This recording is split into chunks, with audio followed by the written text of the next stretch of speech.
One of the major Jewish holidays is being celebrated all across the world and right here in the southern tier. I spoke to a local rabbi about the traditions of Passover.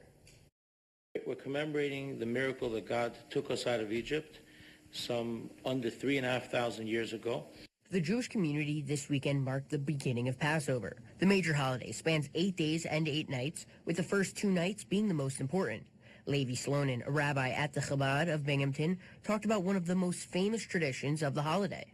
But the best way to fulfill the mitzvah is by eating what's called handmade shmura matzah. It's flour and water that can't rise. And God commanded the Jewish people to eat matzahs on that night when he took them out of Egypt, as well as the dough couldn't rise because they were leaving in a hurry.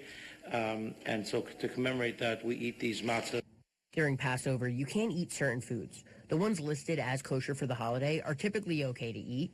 Other traditions include the special prayers and songs, this being the rabbi's favorite. Being together with everybody, that's my favorite part of the holiday. Singing songs together, just spending time with family is something very, very special.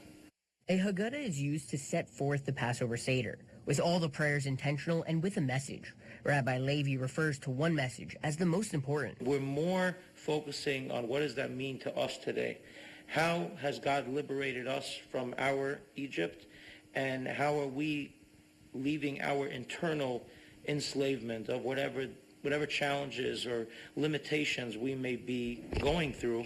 This year's Seder was similar to those in recent years, bringing with it some mixed emotions. The rabbi says it's tough, knowing not all Jewish people are home with their families for the sacred holiday. Of course, this year was mixed feelings and mixed emotions because 59 of our hostages are still not with us, are still not back, and we haven't for a moment forgotten about them and stopped praying for them. So it was mixed feelings. Again, thanking God for the blessings and the miracles that we experience and asking and praying for continued miracles. Passover ends at sundown on Sunday, April 20th.